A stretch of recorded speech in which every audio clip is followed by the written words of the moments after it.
Welcome to 70 Years, 70 Muppets, More Muppets Please, a Muppet fan podcast presented by ToughPigs.com. This is the podcast where we continue to celebrate the Muppets' 70th anniversary with a series of spotlights on our favorite characters, from fan favorites to the most obscure.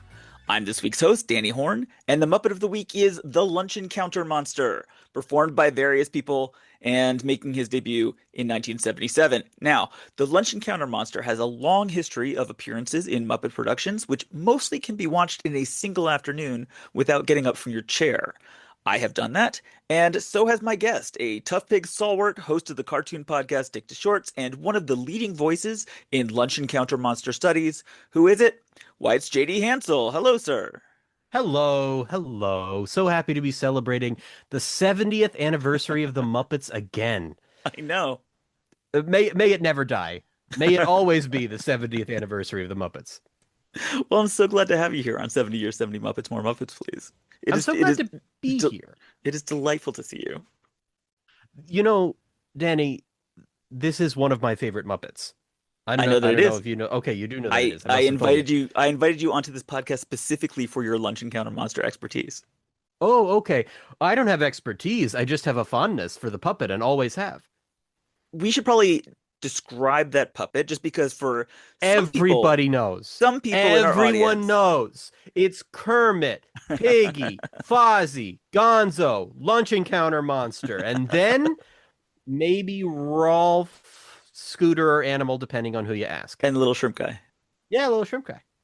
Now he is. I believe that this puppet is pretty firmly in the class of, oh yeah, that guy. At best, yeah. Where you'll know him, you'll know him if you see him. So Right. Let's see if we can paint a picture for this audio podcast of the Lunch Encounter Monster, whose name does not help either. Right. No, not it's not a name. That's the point. Yeah. So you got it in Purple. your mind. You start with purple. Right. Start with purple, but sometimes he's really purple and other times he's only a little purple. You know what I mean? He's purplish. Yeah, he's always purplish. That's good. Take Thog and then flatten him like a pancake. Just really squish him down. Turn him kind of purple-ish, a little gray, a little brown here and there. Add some big horns, and eyes that always kind of look like he's frightened. And big eyebrows, big black eyebrows. Yeah, over big the eyes. eyebrows. Yeah, real foamy face too. Like I like the foamy face. Huge mouth that can swallow things. Yeah. Oh yeah. If you just picture that, then you'll go, oh, okay, I get it. I have to look this up on the Muppet Wiki because I have no idea what they're talking about. Yep. Yeah, it's that guy. It's the one on Muppet Wiki. Guy. It's the one where when you look up Lunch Encounter Monster, it's the one that shows up. Yeah, that's right. Great. Well, I like the foaminess of this monster because I'm a big fan of the Muppet Monsters, always have been, just always loved a really big, heaping, monstrous puppet like Sweetums. Sweetums is very near and dear to my heart, has been forever. Lunch Encounter Monster is right up there as like my number 2 big, like Muppets studio category of monsters. And I think it has to do with the fact that at its core, it's this really nice sculpted foam head that has a lot of fur making a bag around it, which is really different from the way that most of the others are built. Like a Sweetums doesn't have that. That's a furry puppet with foamy features, whereas Lunch Encounter Monster, I wouldn't quite call primarily foam with furriness added, but gets about as close as you can while still keeping in the same style of Muppet as like a Mean Mama or a Dog Lion or that kind of thing. And one thing that I think is hugely important in our thinking about Lunch Encounter Monster is that he is scary to the other puppets in the room. Ooh. He is officially scary. May I ask what the basis is for that position? For example, Leo and the Monster from Muppet Meetings films, which I know that we're jumping right in. I will just explain that. Like, it's Muppet Meeting Films, as everyone knows, is the thing that shows up on Muppet Wiki when you look up Muppet Meeting Films. It is the series of industrials that you asked for evidence. Series of industrials that Jim Henson made and went on and on into the 90s. And Leo and the Monster involves Leo, the main character of these Muppet Meeting Films, who's just a kind of a salesman business guy, and Lunch Encounter Monster standing next to him, just growling at him and being upset and angry. And he frightens Leo quite a bit. Like the fact Yeah. that he's standing there and making growling sounds makes Leo quite nervous. Yeah, a part of that's just Leo though. Like That is Leo. Leo is always overreacting to things so that he can Mm, lose his glasses and get the wide eyes. Like that's the point. yeah. But I take your point. I But take he your shows point. up at times when we're trying to present Scary Monster. For a while, yeah. You want to Yeah. talk about his origins on the Muppet Show? Let's do that. Why don't you go ahead? Oh, me first? If you Sure. want Okay. to. Well, yeah. You were Luncheon that's Counter where you Monster. were going. Well, I don't know. I didn't want to disrupt the flow. I thought like it was odd that we were jumping right into the middle because like I want to protest what you're saying a little or contest. I want to Okay. disagree with you, Danny. Yes. I just feel like we need to have enough context for me to do that. Go for it. So on the Muppet Show, he gets his name question mark from the Hmm. sketch that he is in the Nancy Walker episode of the Muppet Show. That's from season 2. And he's the monster that sits at the luncheon counter. It's a sketch at a luncheon where Nancy Walker is there or just orders like a glass of water, something very simple, and Hmm. Fozzie is behind the counter because of course Fozzie is doing a sketch in which he's behind the counter at a luncheon because by season 2 they have already run out of ideas for him to do his With stand-up Fosse. shtick. Yes. We are already in the oh dear, Fozzie is one of our main characters and we have run out of new things to do with him that are not boring. What do we do? He's behind the luncheon counter serving Nancy Walker water, and the idea is that whatever she orders, whatever gets set down on the counter, the monster grabs and eats Hmm. and somehow manages to swallow all of it without anyone noticing, swallows Nancy's scarf, And her the, and her the whole glass and nine a whole yards. pitcher and a Yeah. whole everything. All kinds Yeah. of glass objects just shattering in his mouth. Yeah, this puppet was built for eating. This is Yes. one of the best examples of a puppet that was just built to eat. It's shocking that they didn't use Behemoth for this, but instead built a whole new puppet. Except that this puppet looks way better Yes. than He's the much gold cuter. Behemoth. Yeah. Oh yeah. This is the fun thing about him is he's supposed to look kind of scary as a Hmm. monster, but he's Hmm. so cute. And especially in this Nancy Walker sketch, he eats stuff, and then when the joke is when Fozzie Bear and Nancy Walker look around to see like where did that pitcher go, he's like got his fingers, he's sort of drumming his fingers, he's got his hand on his face, kind of leaning on his elbow, hum dum dum dum, Yeah, looking very do do innocent, do do do. and Nothing he's to and see here. Yeah. yeah, and he's super adorable. I guess he kind of is. I didn't really see him that way. Like it's not even a great sketch, I would say. Like I'm not wild about this sketch. I don't think it works because it's so obvious Hmm. what is happening and they drag it on for such a long time. I don't really think it works. I'm mostly fascinated by the beginning when Nancy Walker walks into the sketch and you see Luncheon Counter Monster kind of presented as a full body puppet in a Hmm. way. And I think they just sort of draped something over the performer that was standing there, Yeah. which creates the impression that Luncheon Counter Monster is wearing a dress. And I feel like the franchise should do something with that. Well, they did They did? in the Cheryl the Cheryl Ladd episode. In the cold open, episode 324, the Cheryl Ladd episode. Okay, help me. Uh, Scooter comes in and asks if Cheryl Ladd needs help with her wardrobe. She says, "Yes, I need help taking it off, taking the costume off." And Right. Scooter says, "You're supposed to be putting it on." And she says, "Yeah, first we have to take it off of him." And so then there's Lunch Encounter Monster wearing a dress that she will actually be wearing in an upcoming number, except it's enormous and Lunch Encounter Monster shaped. I had already I watched that earlier today, of course, and I had already forgotten it. But now that I remember it, I remember how bad her delivery of the joke was, which is probably part of why it didn't land. It was not great. Yeah. Yeah, it's not great. Yeah. It's I'll rough. tell It's well, the cold opens on the Muppet Show hot take are almost always bad.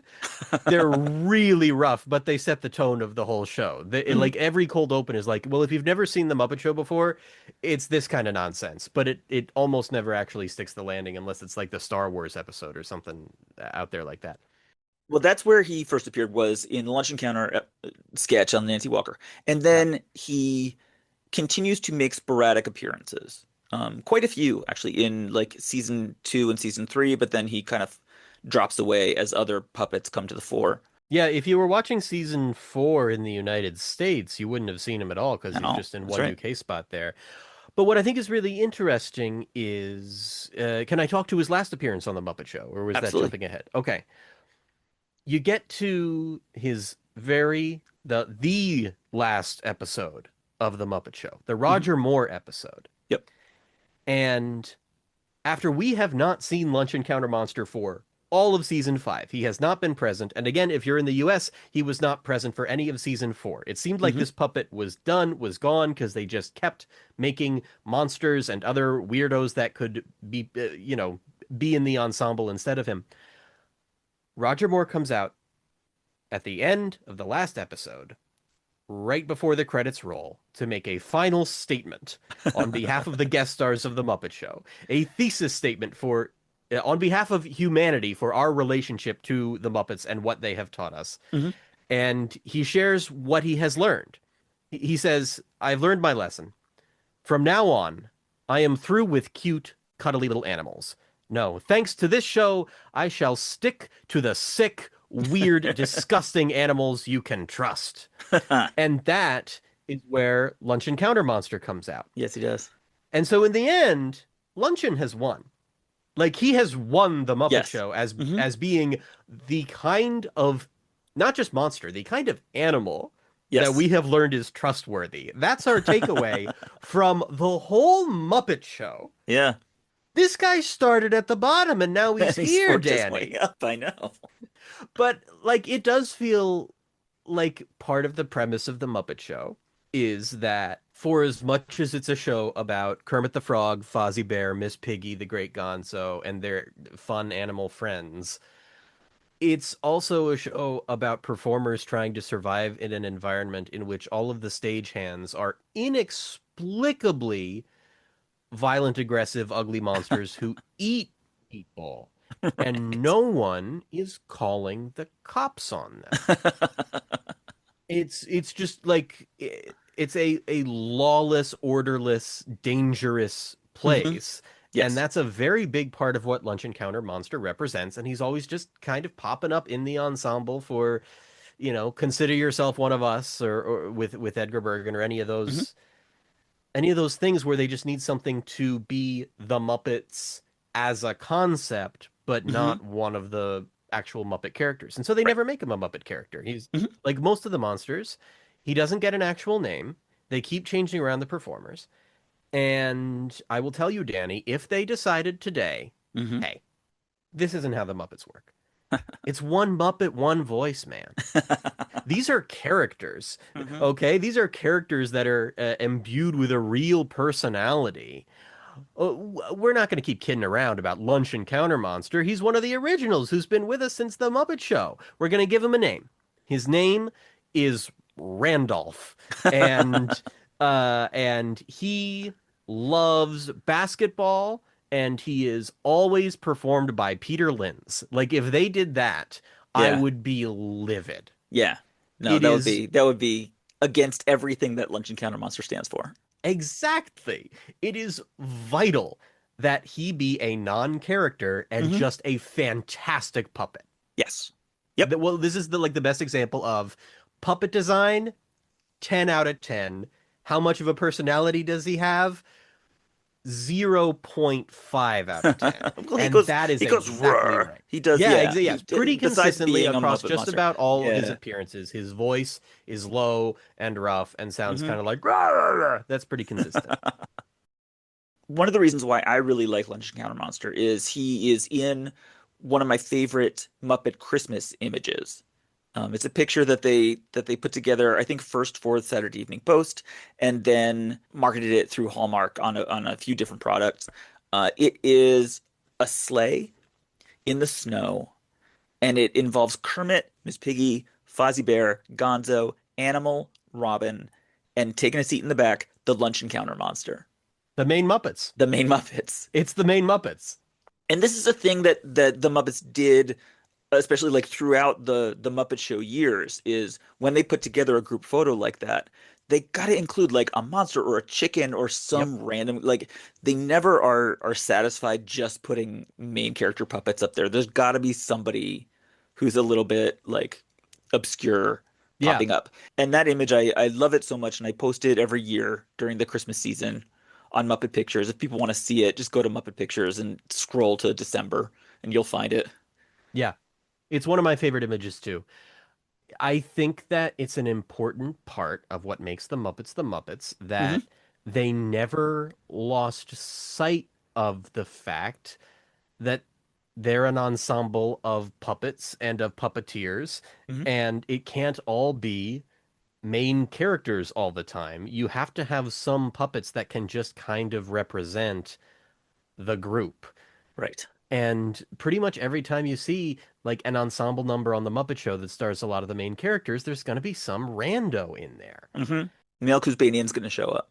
Yeah, exactly. You always need some randos to flesh it out because that's part of what the Muppet Show is about. It's about including everybody, a whole bunch of weirdos, just more and more and more. And you can't very well signify that more after you've named every single Muppet. Right. So I took the liberty of Hmm. checking out how Lunch Encounter Monster stacks up as far as Muppet Show appearances go to other monsters in his weight class. Ooh, that's cool. Oh, Danny, I can't wait to hear this. There you Okay. go. Lunch Encounter Monster appears in 13 episodes of The Muppet Show. Hmm. Okay. Do you want to guess of the monsters, who do you think, not the big monsters, but the monsters in LCM's weight class? We call them LCM in the LCM Hmm. studies department. Yeah. Um, do you want to make a guess about who appears the most on The Muppet Show? Most episodes? So when you say his weight class, you're saying that we're not counting Sweetums, I Right. assume? We're Yeah, we're not not counting counting. Thog, Yeah. no Timmy Monster, no mutations, although arguably Lunch Encounter I've may got be a stats on mutation. those too. Okay. But just thinking, but for the main comparison, Hmm. talking about puppets. Oh, are we talking about puppets on this podcast? Yes, we are. Oh, that's weird. All right, sure. I would guess that he's the third most featured. Well, my question is, who do you think is the number one? Oh, the blue frackle, if we're counting frackles. There you go. All right, Blue Frackle, 28 episodes, Okay, cool. taking up number one. And thank you so much for calling him Blue Frackle What because what would I have called him? I'm not even gonna go into it. Oh, okay. I have old school pet peeves about people who call him Boppity. Oh, interesting. I didn't know about that. All right. Yeah, I'm not into that.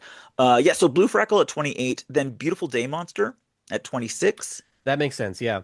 Green Frackle at 23, That checks out too. Yeah. and then the surprising one for me is the purple monster that fans call Miss Kitty. The kind of like snaggletooth, I can dark kind of purple picture this, but I monster. have to look on the Muppet Wiki right now. That one. Wait, you don't know what's on my screen. Wait, is it the dragon frackle or? No, it's look up No. Miss Kitty. Oh, it's just called that. Okay. Yeah. I mean, on Muppet Wiki, it's called it. Oh, fascinating. That character, 16 appearances on The Muppet Why? Show, and Lunch I, Encounter Monster, 13. I know, isn't that weird? A ringer. this puppet sucks. If a child made it, I'd be like, wow, that's the most impressive puppet I've ever seen. But like on the Muppet It's Show, it's not a like, great you don't puppet. need this. I Get Lunch know. Encounter Monster in. I know, for Tap reals. him out. Tap or Yeah, tap. tap Is in. it tap her out? This is Miss Kitty, we said? Well, it's in, I think, the character's first appearance. There's a little Gunsmoke parody, and so Fozzie calls the character Miss Kitty. Yeah.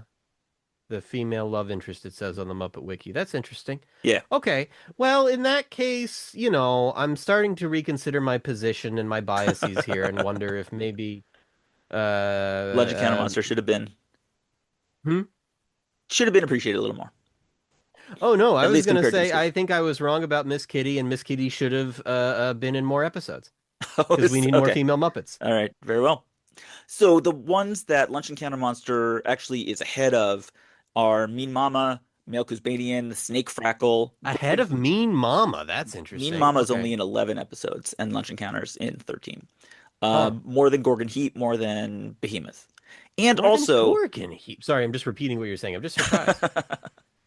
well, and this is also surprising, going out of his weight class, going to those full body monsters like Sweetums, obviously 23. Timmy Monster a little bit ahead of Lunch Encounter Monster, which again I wouldn't have thought because Timmy Monster is lame and looks awful. Yeah. In 15 episodes. But Lunch Encounter Monster is in more episodes than the Mutations, more episodes than Dog Lion, and more episodes than Thog. More than Thog? Thog is only in 7 episodes. But this is like not counting the opening theme sequence, I Right, yes. guess. Yeah, yeah, yeah. Right. Not Okay. counting the scenes. Huh. And I guess not counting Muppet Valentine Show. Yes. Okay. Fascinating. Isn't it? Well, here's what I think is interesting I about hope these. No, I hope really. this I No, hope this really. little dip into Muppet Wiki was fascinating for everyone. You know what? Actually, what am I saying? For listeners of 70 Years, 70 Muppets, More Muppets Please, a Muppet fan podcast presented by ToughThings.com, obviously this has been the most exciting conversation of their day. And then he also branches out and shows up all over the place in the coming years. So in the Muppet movie, for example, now we're getting into the rest of his resume. The Muppet movie, he is second row in the theater in the Muppet movie. This is He got there another early. He's punctual. it's another appearance where it's just he's sitting right behind Fozzie Bear. He's sitting between Miss Piggy. No, I'm sorry. He's between Link Hogthrob and Dr. Teeth. So it's Miss Piggy, Link, Lunch Encounter Monster, Dr. Teeth. He is just smack dab in the middle there, which I love for him. I'm thinking this over because like at first my opinion is well yeah of course they're gonna include him to represent how inclusive the Muppets are and how Mhm. they're an ensemble and now I'm starting to think this guy knows a guy, right? Like it's just that Yes. he's friends Specifically with for the David Muppet movie. Laser. Yeah, yeah, yeah, yeah. He's got somebody on the inside as far Yeah. as the Muppet movie at least is concerned. After that, he's kind of scattered. He just like Great Muppet Caper, you blink and you miss him like all the monsters. Ditto Muppets Take Manhattan in the wedding finale. But still invited to the wedding. Yeah, he's part of the wedding. He's part of Celebration of 30 Years. Yeah. Really, I would say his big moments in the later years come in the play along videos. Mm-hmm. Were you able to catch up on those? Yeah, I looked through his appearances on the play along videos. This is where the whole idea of this monster being canonically scary kind of breaks down Hmm. because he's just kind of there. He's Like, and what yeah. it's a little bit, he's kind of intimidating in, hey, you're as funny as Fozzie Bear for the Hmm. monster jokes scenes. He scares Fozzie for a hot second. Yeah, for just a second, and then we're all friends. Yeah. After that, he stays really friendly, and we are supposed to not be alarmed by Lunch Yes. Encounter Monster. Yep. Like, Sing Along, Dance Along, Do Along is the second one, and at that point, he's the monster in the cabin in the woods, and the little bunny rabbit comes along, and you're like, oh no, what happens next in the story when the monster meets the little bunny rabbit? And the answer is he protects the little bunny rabbit, and that's it. You don't have to worry about him, you have to worry about the farmer. But Luncheon, he's not a scab, he's got your back. And then in Wow, You're a Cartoonist. These are all, by the way, for folks who don't know, although obviously everybody does, Hmm. the play along videos. This is when Jim Henson decided to go. He got super into the idea of kids rewinding videotapes. Yeah. He kind of realized that that happened and got very excited about it and produced videos that were supposed to be basically babysitters and rewindable so that kids, this is where like adults are not in the room. And so while you're a cartoonist, all the kids are supposed to be drawing cartoons along with a Carol Spinney character named, I believe, Picklepuss. Is that Picklepuss? Yeah, I believe so. I have to admit I did not watch the entire thing. Okay, Um, neither did I. but Lunch Encounter Monster is there, so cute, just cartooning along with the kids. And there's shots of like kids drawing stuff, and then there's good old Lunch Encounter Monster Right, with a Sharpie. most characters in the room get an introduction. Hmm. There isn't one for Lunch Encounter Monster. They got to introduce Kermit the Frog because kids Yeah. might not know who Kermit the Frog is. But Lunch Encounter Monster needs no introduction. You Yep. just get, of course, he's gonna be there next to the kids, supporting them, affirming them, guiding them because Because that's what he that's does. because that's who he is As we know and as we've as been a talking about for character. this whole episode. Let me tell you why I love this puppet so much, Please because do. it has to do with the VHS tapes. Yeah. I did not have Hey, You're as Funny as Fozzie Bear, or Sing Along, Dance Along, Do Along, or Wow, You're a Cartoonist. Hmm. Didn't have any of that. But you were still part of the rewinding videotapes generation. Very much so. And a friend had the Being Green sing along tape, Mm-hmm. which includes the Rabbit in a Cabin in the Woods, Monster by the Windowsill, that whole song that Rolf does. Hmm. It just puts some words on the screen so that you can sing along. And that was for me, one of the introductory texts to the Muppets. Like, I didn't watch The Muppet Show first and then see their strange forays into Sing-along video. tapes that are only for preschoolers, kindergartners, no one older, really. No. I knew Sesame Street, I knew Bear in the Big Blue House, and I knew that Kermit had some other friends. And I knew that Kermit had some other friends because occasionally I would see little glimpses of other things they did. I had the John Denver and the Muppets: A Christmas Together album, so I could look on the cover and go, oh, there's Kermit. And who are these guys? They look weird. Some of them are kind of scary. But then after that, it was just I'd be flipping through channels, catch a little glimpse of Kermit the Frog and go, oh, it's Kermit. And then, boom, giant animal breaks through the ceiling of a building to scare away Doc Hopper. And I'm like, no, that's not Kermit. Flipping through channels, a little glimpse of, oh, it's Kermit.